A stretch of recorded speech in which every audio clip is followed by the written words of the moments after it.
Haleluya, puji nama Tuhan. Shalom jemaat yang terkasih dan dikasih Tuhan. Shalom. Haleluya. Saya mengajak Bapak melihat wajah-wajah yang cerah, wajah-wajah yang bersukacita dalam Tuhan. Amin. Berikan senyummu, boleh berikan senyumnya buat saudara kita yang ada di sebelah kanan kiri kita. Berikan senyum yang terbaik. Haleluya. Haleluya. Mari saat ini saya percaya bahwa kita ada di tempat ini bukan suatu rutinitas yang kita lakukan seperti biasa, tapi adalah suatu kerinduan hati kita. Kita mau datang beribadah, kita mau memuji menyembah Tuhan bersekutu bersama-sama di tempat ini. Amin. Mari kita tundukkan kepala. Kita bersyukur buat segala kenikmatan yang Tuhan berikan bagi kita. Setiap hari kami merasakan keajaiban Tuhan. Kami merasakan mujizat Tuhan. Kami boleh bangun pagi, memberikan nafas hidup bagi kami. Dan kami boleh berkumpul bersama-sama jemaat Tuhan di tempat ini, beribadah, menyembah, memuji Engkau. Ini adalah suatu anugerah, suatu pemeliharaan Tuhan bagi setiap kami. Terima kasih Tuhan buat segala kebaikan atas hidup kami. Dan kami mau bersyukur pada hari ini. Kami mau datang membawa hati kami, membawa pujian, membawa penyembahan, mempersembahkan segala hidup kami hanya untuk menyenangkan hati Tuhan. Terpujilah nama Tuhan, berkati ibadah kami hanya di dalam nama Tuhan Yesus. Haleluya. Haleluya.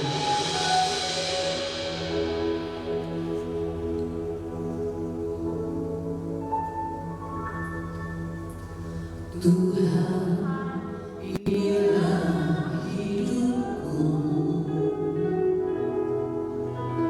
ku serahkan padamu segala cita-citaku, masa depanku, menjadi milikmu.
Curahkan roh sukacitamu mengalir di tempat ini Tuhan.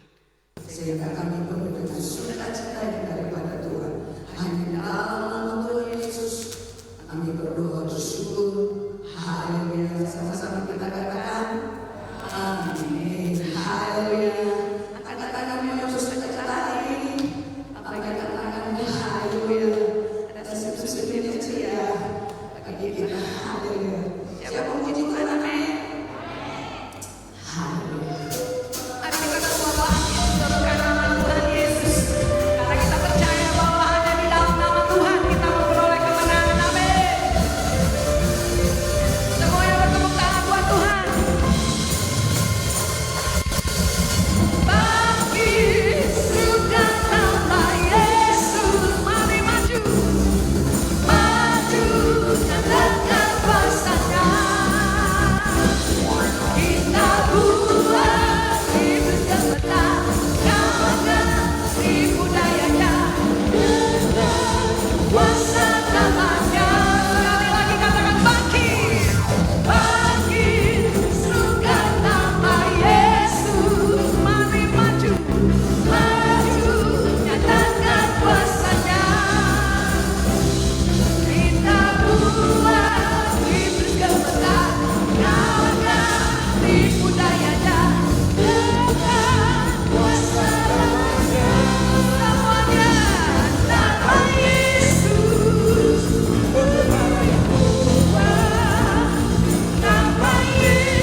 terimalah sebagai pujian.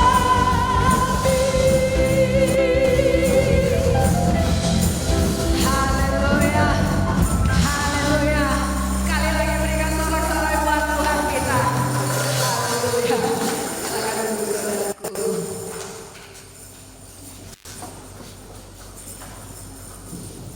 Haleluya. Karena ada sedikit gangguan teknis dengan suara saya. Harap aku ini tidak subuh-subuh. Sudah 2 minggu. Tapi Tuhan, kita percaya jika kita melayani Tuhan, kita melakukan untuk Tuhan, segalanya akan dipermudahkan oleh Tuhan. Amin. Haleluya. Ayo kita persiapkan bersama kita.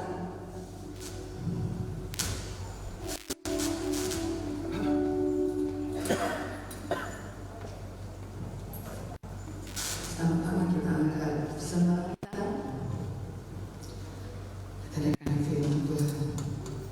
Terpujilah Engkau ya Tuhan, Allah Bapa kami dari selama-lamanya sampai selama-lamanya. Ya Tuhan, punya-Mu kebesaran dan kejayaan, kehormatan, kemasyhuran, dan keagungan. Ya segala-galanya yang ada di langit dan di bumi. Ya Tuhan, punya-Mu kerajaan dan Engkau tertinggi itu melebihi segala-galanya sebagai kepala. Sebab kekayaan dan kemuliaan berasal dari Padamu, dan Engkaulah yang berkuasa atas segala-galanya. Dalam tangan-Mu kuasa membesarkan dan menguatkan segala-galanya. Sekarang ya Tuhan, kami bersyukur kepada-Mu dan memuji nama-Mu yang agung itu. Aku tahu ya Tuhan bahwa Engkau adalah pemuji hak dan berkenan kepada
yang mau mendengarkan, yang baik juga yang mau melakukannya dengan setia. Roh Kudus berkarya, nyatakan kuasa di dalam setiap kami, buat kami mengerti apa yang menjadi kehendakmu, apa yang menjadi isi hatimu, agar kami dapat melakukannya seturut kehendakmu. Terima kasih Tuhan, terpujilah namamu kekal sampai selama-lamanya hanya di dalam Tuhan Yesus. Kita yang siap menyambut berkat firman Tuhan, sama-sama katakan amin. Terima kasih buat tim profetik yang telah melayani dengan penuh sukacita. Shalom jemaat Tuhan yang terkasih. Ya Tuhan, pada hari ini ialah hari Pentakosta, di mana Penta adalah hari ke-50. Penta itu 5, jadi ke-50 ketika Yesus naik ke surga, kita telah merayakannya, kenaikan Yesus Kristus, dan 10 hari adalah hari Pentakosta. Dan saya menyuarakan kepada jemaat sekalian untuk melakukan doa di rumah masing-masing. Sebab kenapa jemaat ada juga yang melakukan doa 10 malam, ya nggak apa-apa. Tetapi yang prioritas itu adalah doa keluarga. Bagi saya sendiri. Sebab kenapa? Sebab ya kalau hanya 10 malam, besoknya udah nggak ada doa lagi. Tetapi kalau saudara melakukannya dengan taat, ketika saudara terus mengadakan mesbah doa, dan saya percaya Roh Kudus bekerja, Roh Kudus akan bertata. Makanya kita perlu berdoa. Ada keluarga, sebab keluarga adalah fondasi utama yang paling dasar dari segalanya itu adalah keluarga. Mau kau hebat di perusahaan, keluarga hancur berantakan, sia-sia, percuma. Fondasi paling awal itu keluarga. Makanya saya selalu menekankan, mesbah doa baru, kita mau menyambut hari Pentakosta, di mana Roh Kudus dicurahkan. Baru di dalam rumah tangga, kau akan melihat mujizat-mujizat Tuhan dinyatakan. Oleh itu, walaupun 10 hari ini telah lewat, 10 malam, tetapi tetap adakan mesbah keluarga.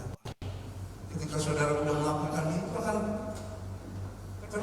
akan menjadi rutinitas berdoa bersama-sama. Di dalam doa saudara bisa menasihati, bisa mengajarkan. Itu kita menerima secara tidak langsung. Kita menerima karunia dari Roh Kudus. Menasihati, mengajarkan firman Tuhan, melindungi, bercerita, curhat. Anak yang belum pernah curhat di dalam sebuah. Apa yang menjadi kekurangan ayahnya, kekurangan ibu, saling melengkapi, saling menasihati. Dari situ keluarga kita akan dibangun. Makanya keluarga adalah fondasi paling dasar. Sebelum engkau pergi memberkati orang lain, orang asing, perhatikan dulu keluarga. Gajah kelihatan semut, depan mata tak kelihatan. Makanya fondasi paling awal ialah keluarga. Sebab Yesus menghendaki kita menjadi keluarga kerajaan Allah. Semuanya. Jangan sampai ada yang terhilang di dalam keluarga. Perhatikan keluarga kita. Ya. Tema kita minggu ini ialah Pentakosta, menggelorkan karunia Roh. Jadi saya tidak akan melapor atau hal yang selainnya, sebab kita lebih menekankan di komsel. Pencurahan Roh Kudus kita lebih menekankan di komsel atau pemuritan. Nanti di dalam awal bulan atau 2 minggu setelah ini kita akan mengadakan SMK, saya murid Kristus. Jadi bagi saudara-saudara yang dimuridkan untuk mengalami Tuhan secara langsung, boleh mendaftarkan diri ke Pak Luas. Sebab di sini kita akan melakukan pemuridan. Pentakosta mengeluarkan karunia. Kita buka di dalam Roma 12 ayat 6 sampai 8.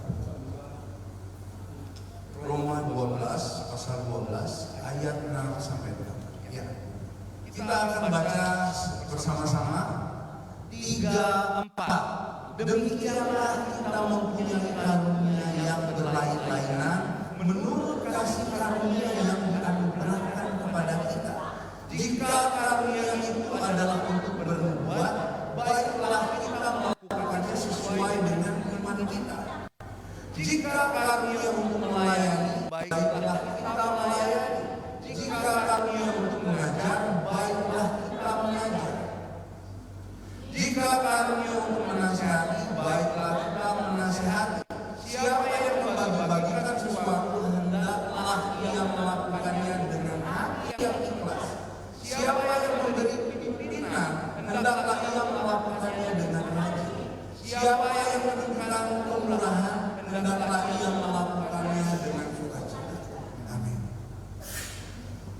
Jadi di sini karunia itu artinya pemberian, bukan diperoleh secara langsung. Karunia itu anugerah, diberi secara cuma-cuma. Jadi banyak sekali macam-macam karunia, tetapi tujuannya satu, yaitu untuk membangun tubuh Kristus. Makanya kita perlu belajar untuk memiliki motivasi yang baik. Sebab kita tahu ditertulis di dalam Alkitab, bahwa orang yang berseru-seru kepadaku, Tuhan akan masuk dalam kerajaan surga. Padahal dia sudah melakukan apa? Mujizat di nama siapa? Yesus. Padahal dia sudah apa? Mengusir setan, menyembuhkan luar biasa karunia. Tetapi dasarnya tidak ada. Dasarnya ada. Makanya motivasi itu paling penting. Dasar adalah paling penting. Kalau mau bikin gedung yang tinggi, menjulang tinggi ke atas, dasarnya pasti paling lama. Bagian yang paling lama adalah dasar. Maka dasar sangat penting. Ketika Allah ingin memberkati Yusuf, memakai Yusuf, dasarnya dibangun fondasi, dia harus dibuang, dia harus dihina, dia harus dikucilkan, dipenjara, diperbudak, difitnah. Banyak hal yang dilakukan. Makanya dasar itu paling penting. Dasar paling penting. Makanya kita perlu motivasi ketika kita mau minta karunia Allah. Motivasi dulu pada kemuliaan, motivasi supaya kita nggak ditolak pada akhirnya. Nggak ditolak. Karena apa saja yang Kristus berikan bagi gereja. Yang pertama karunia motivasi. Karunia motivasi ini ya, karena motivasi adalah karunia yang dapat dipergunakan di dalam tubuh Kristus untuk saling menyertai dalam pelayanan. Karunia ini lebih bersifat alamiah sebagai bakat di dalam diri kita masing-masing. Kita punya bakat musik, berikan itu untuk Tuhan. Engkau punya suara bagus, berikan untuk Tuhan. Motivasi untuk pelayanan, berikan untuk Tuhan. Makanya paling penting itu adalah motivasi. Beberapa kali yang disebut dalam nasi ini bernubuat, melayani, mengajar, menasihati, membagikan sesuatu, memimpin, dan menunjukkan kemurahan. Secara tidak langsung di dalam nasi ini, semua yang dilakukan oleh Yesus, teladannya harus kita ikuti. Yesus mengajar, kita juga mengajar. Tetapi bukan berarti semua orang bisa mengajar. Coba cari apa yang Tuhan karuniakan. Kita di dalam konsel kemarin sudah mendoakan supaya mengalami baptisan kudus. Tandanya apa? Berbahasa. Kita tahu banyak sekali di sosial media membahas bahasa. Orang bahasa harus kesurupan. Hati-hati dalam berpendapat, hati-hati dalam berapologet. Soalnya kenapa? Soalnya Roh Kudus bisa melakukan banyak. Roh Kudus tidak terbatas. Makanya kita perlu paham bahwa Roh Kudus itu adalah satu hakikat dengan Allah, Tuhan. Roh Kudus itu siapa? Tuhan. Makanya di dalam kitab Tuhan katakan biarlah di bumi seperti di surga. Hendaklah di bumi seperti di surga. Jangan percaya dengan pada zaman perjanjian baru bahkan hingga zaman sekarang ini Tuhan ada beserta kita. Meskipun dalam perjanjian lama berupa kabut perjanjian, dalam perjanjian baru berupa Yesus Kristus, di dalam zaman yang sekarang berupa Roh Kudus. Tuhan Allah ingin di bumi seperti di surga, bukan di bumi seperti di neraka. Bukan. Karena Tuhan di bumi seperti di surga, di mana kita hidup bersama-sama dengan Allah. Makanya ini sangat penting untuk kita ajarkan kepada anak-anak kita supaya mereka paham bahwa mereka spesial, supaya mereka paham aku berharga di mata Tuhan, supaya mereka paham aku ini anak-anak raja, anak-anak Allah berkuasa, supaya mereka menjaga perkataan mereka, gak asal berucap, supaya jangan asal ngomong, supaya kita ketika mengeluarkan kata-kata itu ada orang yang dibangun, ada orang yang dikuatkan, bukan malah dilemahkan, bukan malah akhirnya keluar dari pelayanan, enggak. Tetapi Tuhan ingin kita sama-sama saling menguatkan ini untuk apa? Karena ini berguna dan bermanfaat bagi tubuh Kristus, supaya kita menjadi saksi Kristus. Karena dia bisa beda-beda namun berasal dari satu sumber yang sama, yaitu siapa? Roh Kudus Tuhan kita. Juga untuk tujuan yang sama, membangun gerejanya. Karunia ini bagus sekali untuk membangun gereja. Sebab kenapa? Sebab karunia yang diberikan itu berbeda-beda, tetapi saling melengkapi. Bayangkan kalau dalam satu pertandingan sepak bola lah, anggap pertandingan sepak bola, semuanya mau jadi kiper, lah siapa yang menjadi penyerang? Jadi ada perannya masing-masing. Enggak semuanya harus jadi kiper. Ada yang jadi gelandang, ada yang menjadi back, ada yang menjadi penyerang, striker. Sebab kenapa? Sebab saling melengkapi. Ada job desk-nya masing-masing. Tetapi satu tujuan, satu misi untuk apa? Meraih kemenangan. Sama-sama seperti peperangan. Di dalam peperangan ada yang menyusun strategi, ada yang berperang di paling depan, ada yang di tengah, ada yang paling belakang, ada yang menjaga benteng, ada yang menjadi pemanah. Dan semuanya itu berbeda-beda, tetapi tetap satu tujuan, yaitu untuk memperoleh kemenangan. Makanya di dalam kisah para rasul kita tahu hari Pentakosta, jemaat Tuhan berapa yang ditambahkan? 3.000. Ketika mereka di lautan berbahasa lidah. Apa yang dikatakan? Orang ini mabuk anggur. Apa yang dikatakan Petrus? Petrus memang hari ini masih mereka tidak sedang mabuk anggur. Mereka sedang mendengar apa? Nubuatan dari Nabi Yoel. Yang dikatakan terunang-unang anak-anakmu, perempuan lelaki akan bernubuat, melakukan perkara besar, berbahasa-bahasa.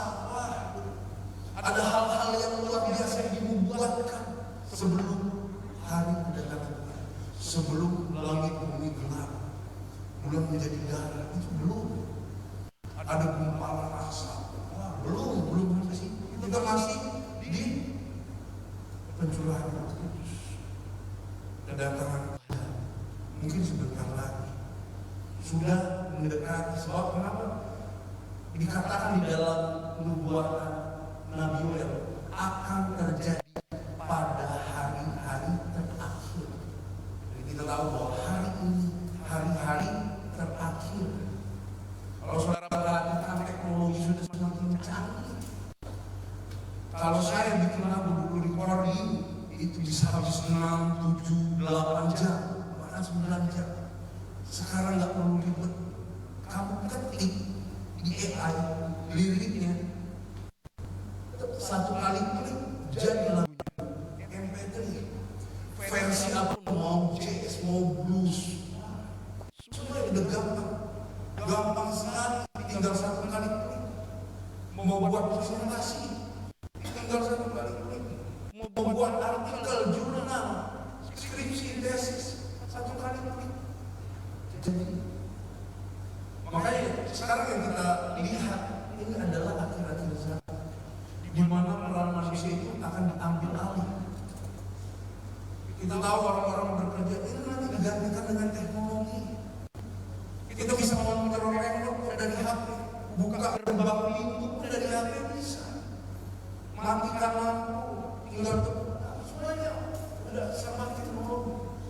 Cuma baru sebagian, bahkan nanti akan ada mobil terbang yang sudah dibikin Elon Musk yang akan diterbitkan pada tahun 2020. Dan ini adalah zaman-zaman terakhir. Makanya kita perlu pastikan bahwa Roh Kudus telah turun atas kita. Kita buka di dalam Kisah Rasul 1 ayat 8.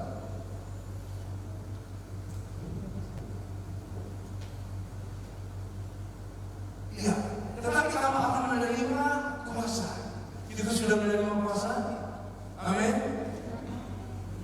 Kalau Roh Kudus turun ke atas kamu, kalau saudara Bapak Ibu sudah menerima kuasa, Anda Roh Kudus sudah turun atas kita. Dan kamu akan menjadi saksiku. Itu sudah jadi saksi. Nah, kalau kita udah menerima kuasa, kita udah pasti bersaksi. Kita udah pasti bersaksi di lingkungan Yerusalem, di seluruh Yudea dan Samaria dan sampai ke bumi. Mulai dari keluarga, lingkungan rumah, RT RW, sekota Jambi, Indonesia baru, seluruhnya sampai ke bumi. Roh Kudus berikan kuasa. Makanya kita perlu perhatikan kembali apa yang kita terima, karunia apa yang diberikan oleh Roh Kudus. Poin yang kedua, tadi poin yang pertama karunia motivasi, yang kedua karunia manifestasi.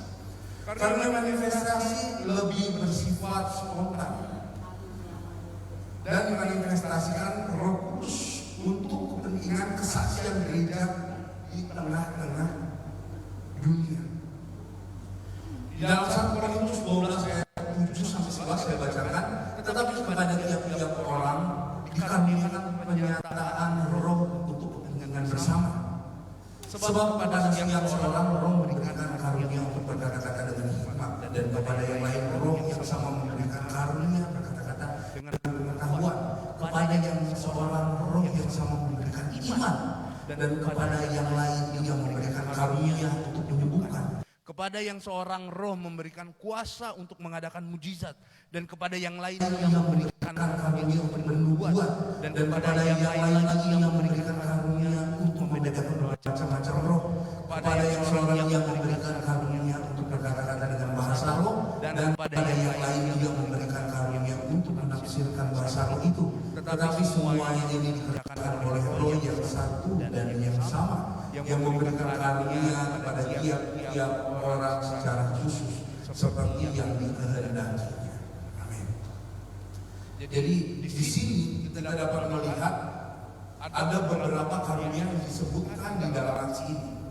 Yang pertama berkata-kata dengan hikmat, berkata-kata dengan pengetahuan, karunia iman, menyembuhkan, mujizat, membuat, membedakan roh, berbahasa lidah, menafsirkan bahasa lidah. Jadi ada banyak sekali karunia-karunia. Apakah kita sudah minta karunia dari Roh Kudus? Ini benar. Sebab kita anak Allah. Kalau saudara percaya bahwa saudara anak Allah, tentunya pasti saudara berkuasa.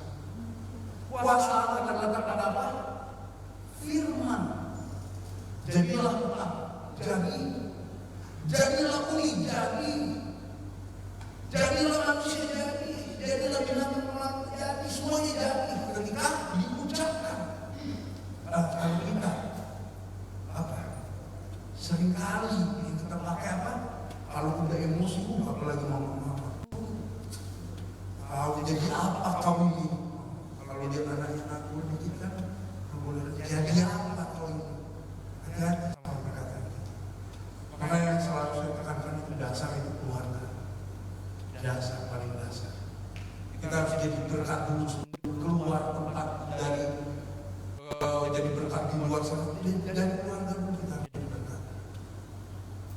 Sebab kenapa ini fondasi paling awal.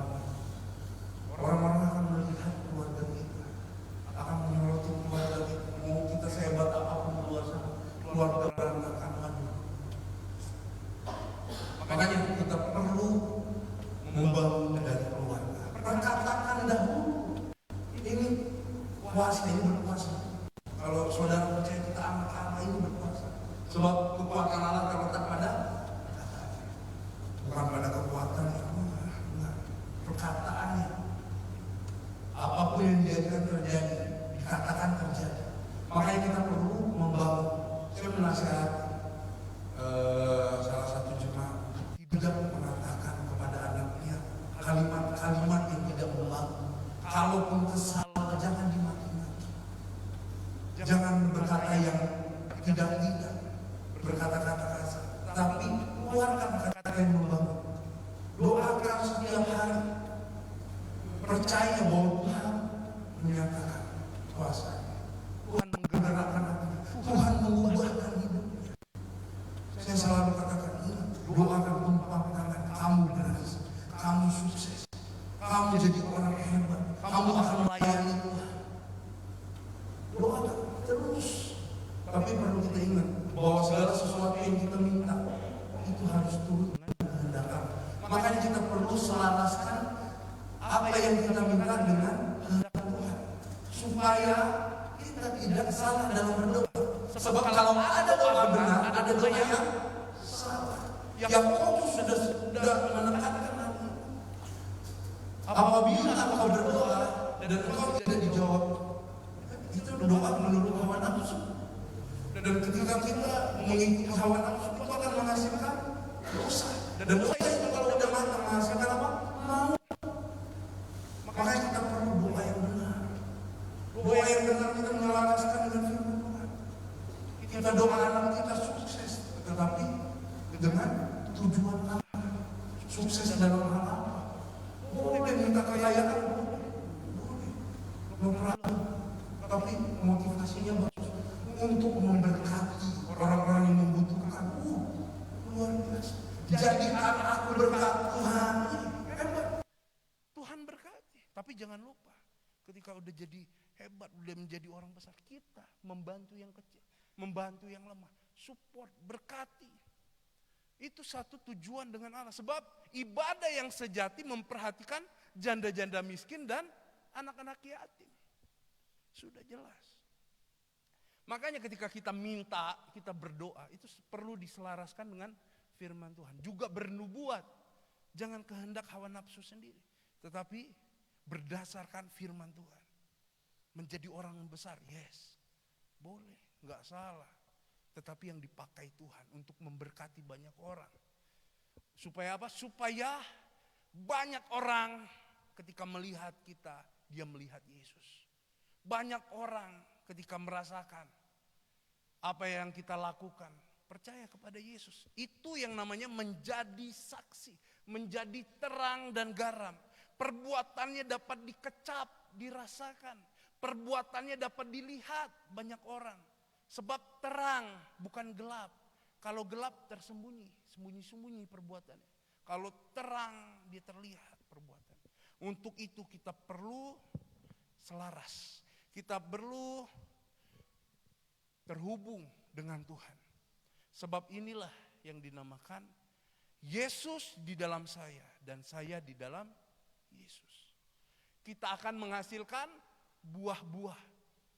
Tetapi bagi orang yang tidak tinggal diam di dalam Yesus dan Yesus tidak di dalam dia tidak akan dapat menghasilkan buah. Sebab hanya di dalam Yesus saja baru kita dapat menghasilkan buah. Sebab Yesus itu adalah pokok anggurnya. Kita rantingnya harus terhubung dengan Tuhan. Bawa keluargamu untuk terhubung dengan Tuhan. Supaya kita dapat menghasilkan buah. Gak gampang setia di zaman sekarang, gak gampang. Banyak pelakor. Iya, banyak. Kalau buka aja di sosial media itu berapa banyak video yang digerebek, yang ini, yang itu. yang cerai, yang segala macam. Kita butuh kesetiaan, kita butuh kesabaran. Untuk menghasilkan buah itu enggak gampang. Karena Roh Kuduslah kita baru dapat menghasilkan buah. Apa buah-buah roh?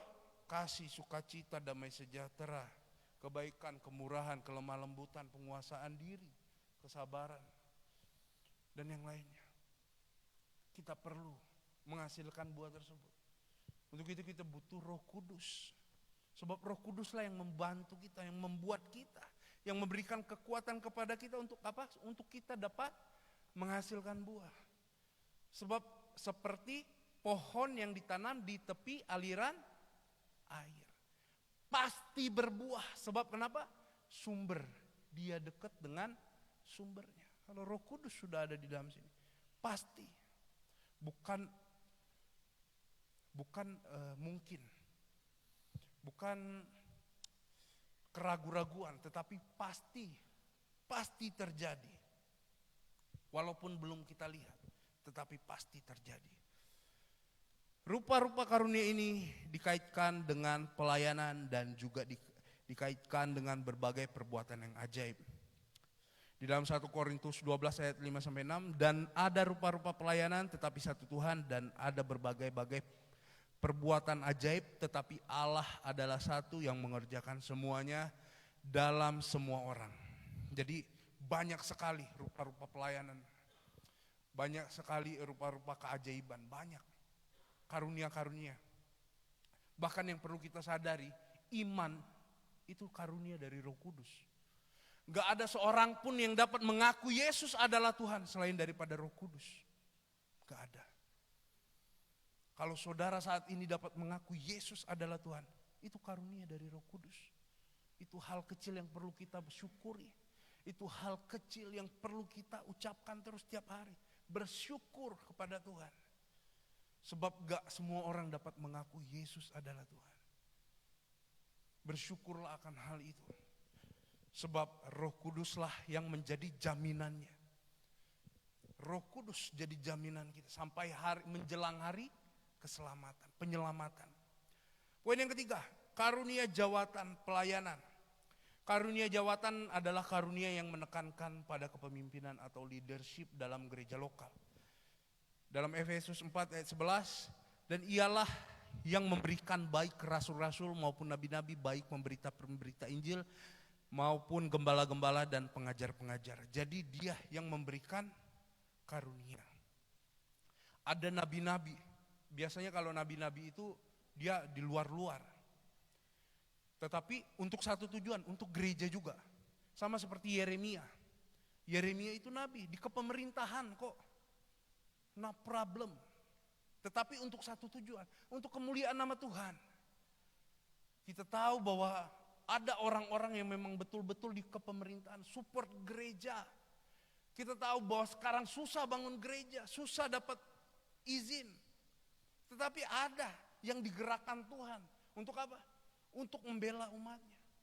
Supaya apa? Supaya kita dapat membangun kerajaan Allah. Hingga digenapi kerajaan sorga ditarik ke bawah. Disinilah kerajaan itu. Dan Tuhan akan menyatakan tahtanya. Bumi diperbaharui, semua diperbaharui. Terangnya langsung daripada Yesus. Kita akan melihat kuasa dan kemuliaannya dinyatakan. Untuk itu kita perlu ambil bagian. Kita perlu tahu. Sebab semua kita udah diberi, udah diperlengkapi kok. Cuman terkadang ada hamba yang malas. Udah jelas dikatakan di dalam Alkitab bahwa diberikan satu talenta itu dia gak mau kerja, dia gak mau melipat gandakan, dia gak mau berusaha untuk mengembangkannya. Pada akhirnya apa? Dibuang. Untuk menjadi pengajar, pembicara itu gak gampang. Dosanya paling besar. Dosanya paling besar. Ketika saya mengajarkan tetapi saya tidak melakukannya, dosanya lebih besar. Tetapi bukan berarti kita gak ambil bagian. Kita kembangkan lagi. Sebab kenapa? Sebab inilah karunia-karunia yang diberikan kepada kita. Makanya jangan sampai kita memendam karunia itu. Jangan sampai menyimpan untuk diri sendiri. Tetapi pergunakanlah segala sesuatu untuk kemuliaan nama Tuhan. Makanya di dalam Kolose 3 ayat 23 dikatakan, apapun juga yang kamu perbuat, perbuatlah untuk Tuhan. Bukan seperti untuk manusia. Segala sesuatu yang kita perbuat, yang kita katakan untuk Tuhan, yang kita lakukan untuk Tuhan. Makanya jaga perkataan, jaga pikiran,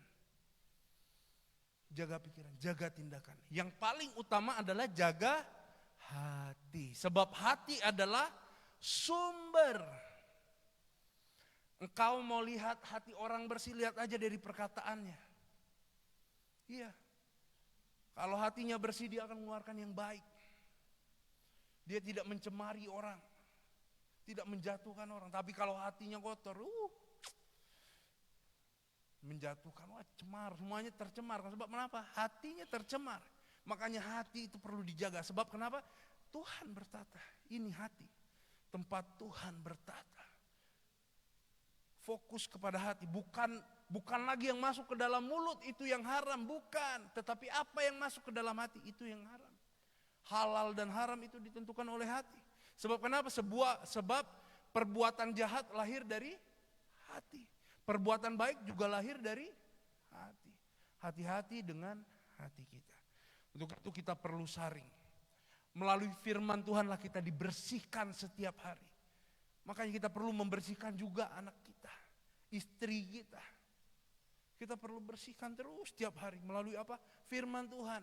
Mau engkau udah dipulihkan, bisa jatuh lagi, hei. Jangan sombong. Pak masih pakai tubuh daging. Masih pakai tubuh daging. Kita masih bisa jatuh. Mau engkau dipulihkan hari ini, besok dipulihkan. Terus setiap hari kita perlu dipulihkan.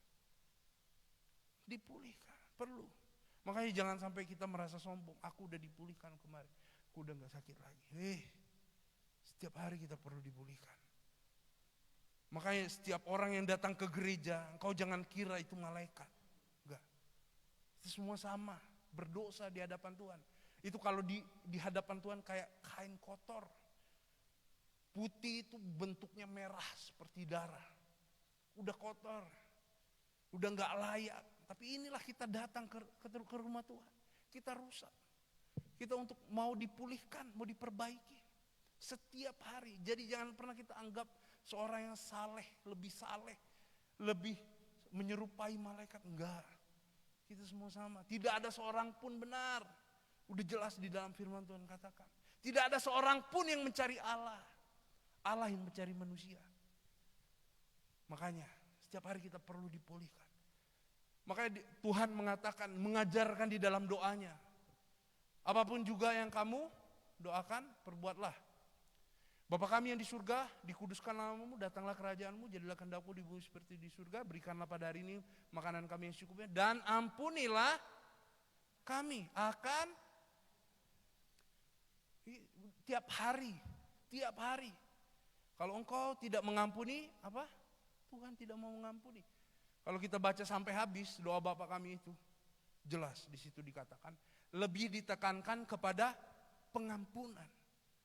Mau saudara minta ini minta itu sama Tuhan tapi nggak ngampuni, wah bagaimana?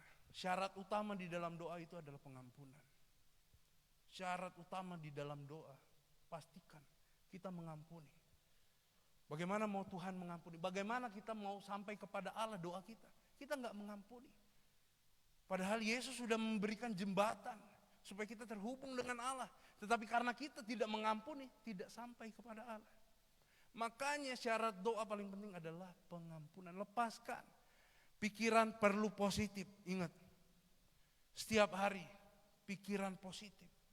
Kita biasanya dicemarkan oleh perbuatan-perbuatan orang. Karena pikiran kita negatif, ya kita anggap perbuatan itu negatif. Sehingga apa yang keluar dari mulut kita negatif. Yang perlu kita pahami bahwa kita harus menjaga hati. Makanya kita perlu pikiran yang positif.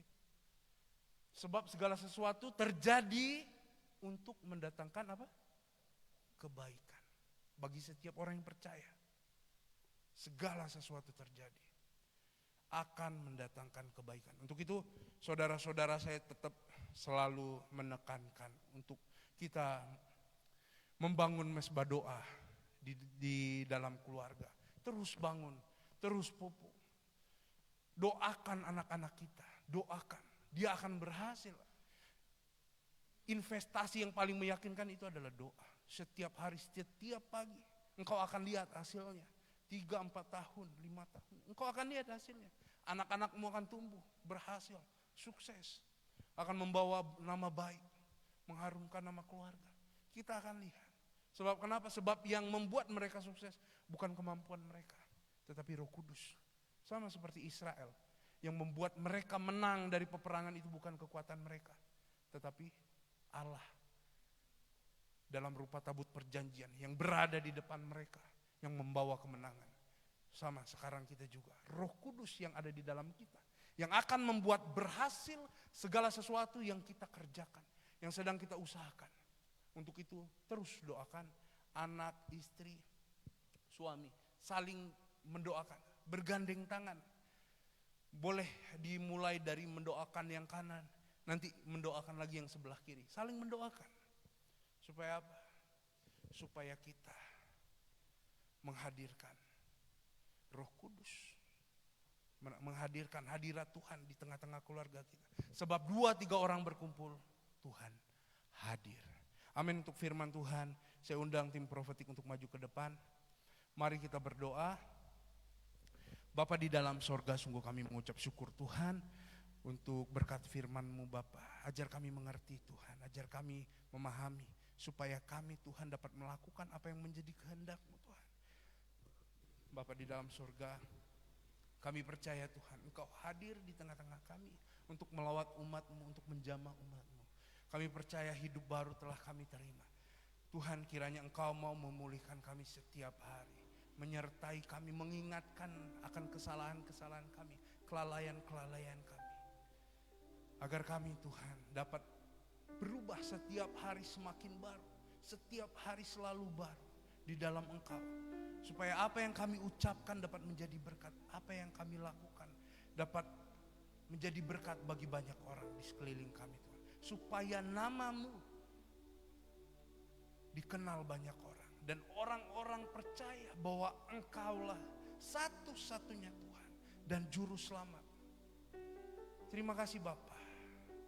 Hamba-Mu sudah berdiam diri Tuhan, tapi hamba percaya Tuhan, Roh Kudus-Mu terus bekerja melawat umat-Mu, menyertai umat-Mu. Terima kasih Bapa. Buat berkat firman-Mu, terpujilah nama-Mu kekal sampai selama-lamanya hanya di dalam nama Tuhan Yesus. Kami berdoa mengucap syukur. Semua kita yang diberkati sama-sama katakan amin.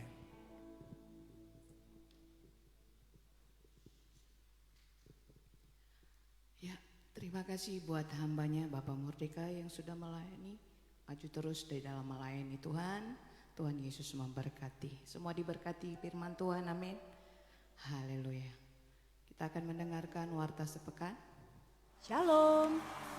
Selamat datang kepada jemaat Tuhan yang baru pertama kali beribadah di GBI Kota Baru Jambi. Apabila saudara belum memiliki tempat ibadah yang tetap, kami rindu menantikan kedatangan saudara kembali di tempat ini. Dan berikut adalah jadwal ibadah yang ada di GBI Kota Baru. Ibadah raya pertama dimulai pukul 7. Ibadah raya kedua dimulai pukul 10, ibadah raya ketiga dimulai pukul 16.30 bertempat di gedung utama GBI Kota Baru. Bagi jemaat Tuhan yang telah menerima formulir data jemaat, dapat segera mengembalikannya ke Aser atau dapat mengisi data melalui barcode yang tersedia di grup WA GBI Kota Baru.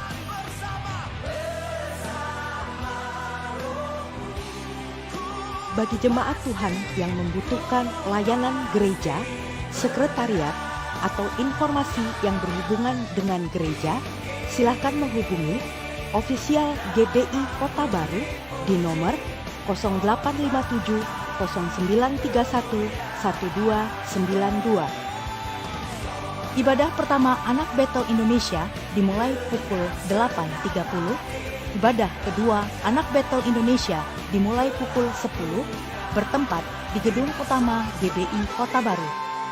Ibadah Wanita Bethel Indonesia akan diadakan setiap Selasa pukul 19 bertempat di ruang Bethlehem. Ibadah Pemuda Remaja dan Dewasa Muda Bethel Indonesia akan diadakan setiap Jumat pukul 19 bertempat di ruang Bethlehem. Telah dibuka pendaftaran Saya Murid Kristus, dan bagi jemaat Tuhan yang rindu untuk bergabung, silahkan menghubungi Bapak Luas Sihombing. Doa puasa akan dilaksanakan setiap Sabtu pukul 11 bertempat di ruang Bethlehem. Ibadah ini terbuka untuk umum. Bagi jemaat Tuhan yang rindu untuk bergabung dalam komunitas sel GBI Kota Baru, dapat menghubungi Ibu Yeni Sinaga untuk wilayah Pos PI Pasar dan sekitarnya, Bapak Luas Sihombing untuk wilayah Pos PI Mayang, Patimura dan sekitarnya, Bapak Heri Tobing untuk wilayah Pos PI Jeramba Bolong dan sekitarnya, Bapak Amran Simanjuntak untuk wilayah Pos PI Simpang Acai dan sekitarnya. Dukung dalam doa, akan segera dibuka Sekolah Misi GBI Kota Baru. Bagi jemaat Tuhan yang ingin melakukan transfer, persembahan, perpuluhan, dan ucapan syukur dapat melalui rekening berikut ini.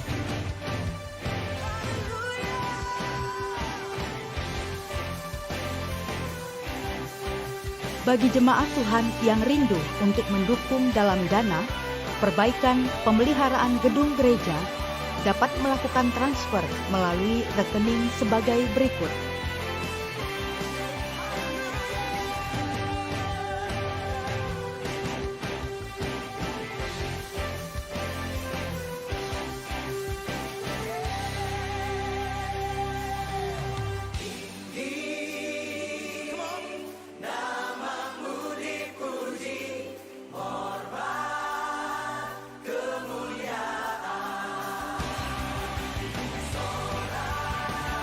Gembala Sidang dan staf mengucapkan Happy Birthday dan Happy Wedding Anniversary bagi jemaat Tuhan yang merayakannya pada minggu ini. Dan berikut adalah nama-nama yang berbahagia.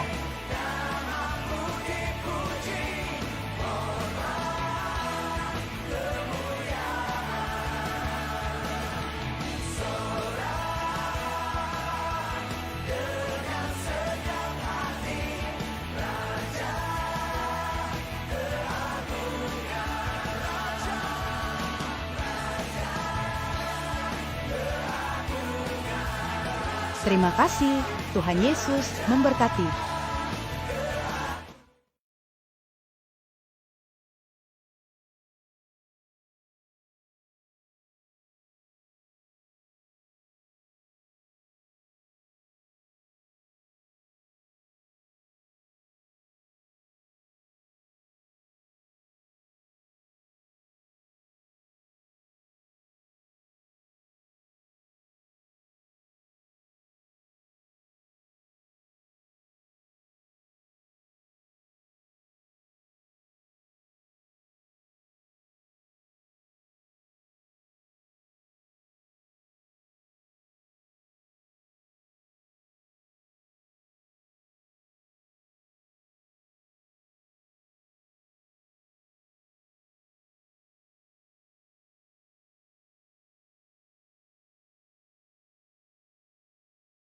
Yang berulang tahun. Bapa dalam sorga, kami mengucap syukur Tuhan buat berkat-Mu Tuhan, buat kasih-Mu Tuhan. Kau nyatakan kepada setiap kami Bapa. Tuhan, kami sekarang membawa saudara-saudari kami Tuhan ke hadapan-Mu Bapa, untuk memintakan berkat daripada-Mu Bapa. Bapa dalam sorga, kami minta berkat sukacita, berkat damai sejahtera, berkat kesehatan turun ke atas saudara-saudari kami yang berulang tahun Tuhan. Kami percaya Tuhan Kau akan memperlengkapi, memakainya Tuhan, untuk menjadi berkat dimanapun mereka berada, baik di keluarga, di tempat usaha mereka. Hamba percaya Tuhan bahwa Engkau akan menyertai mereka, membuat berhasil segala pekerjaannya. Di dalam nama Tuhan Yesus kami berdoa mengucap syukur, berkat tercurah. Haleluya. Amin.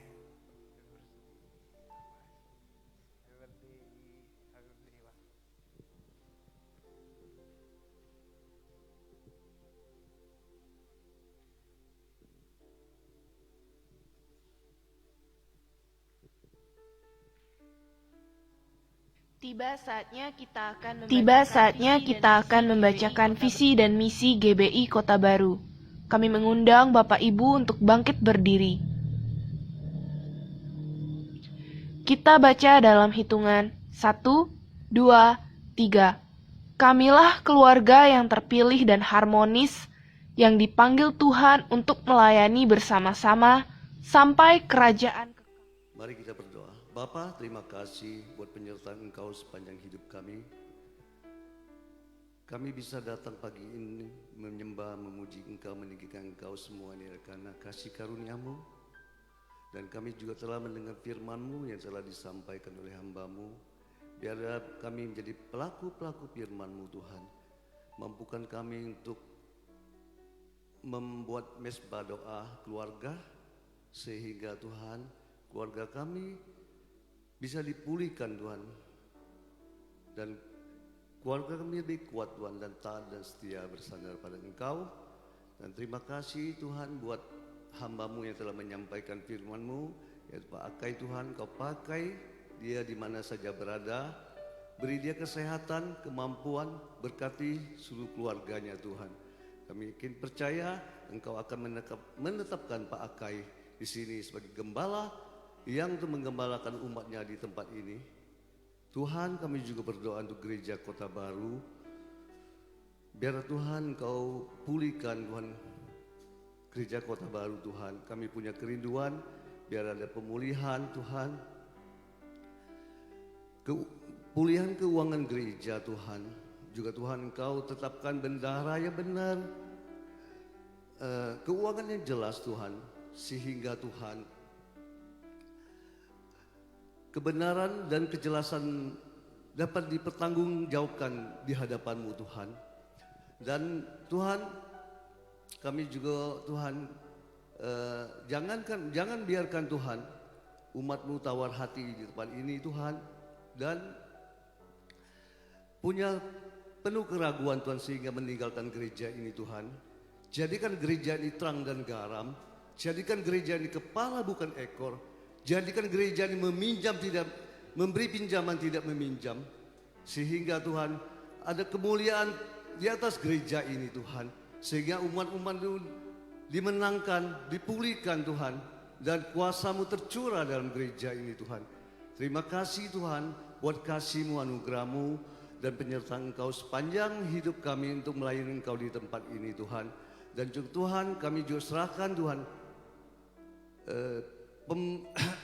gembala pembina di pusat Tuhan, biar Engkau pakai untuk menggembalakan gembala di kota-kota sampai ke pelosok-pelosok. Jadikan visi misi mereka Tuhan untuk menjangkau jiwa-jiwa Tuhan.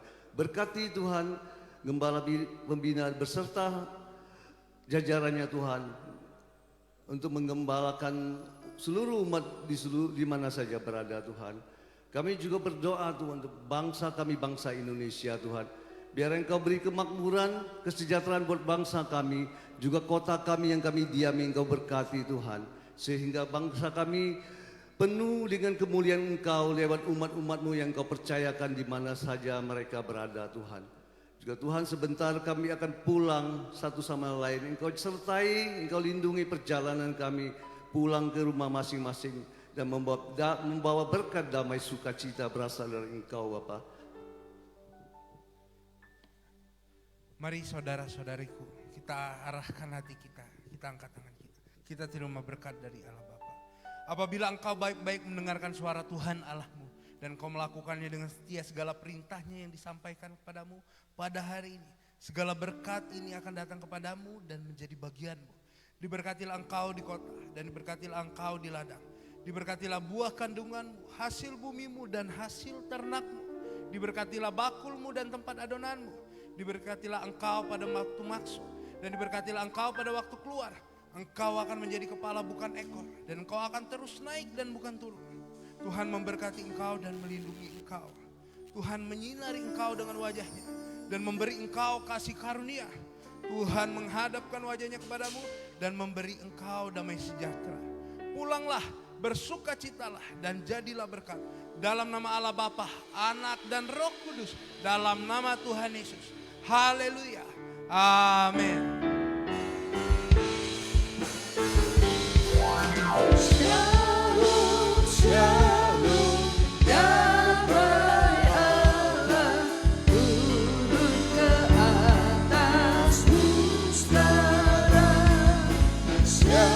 Oh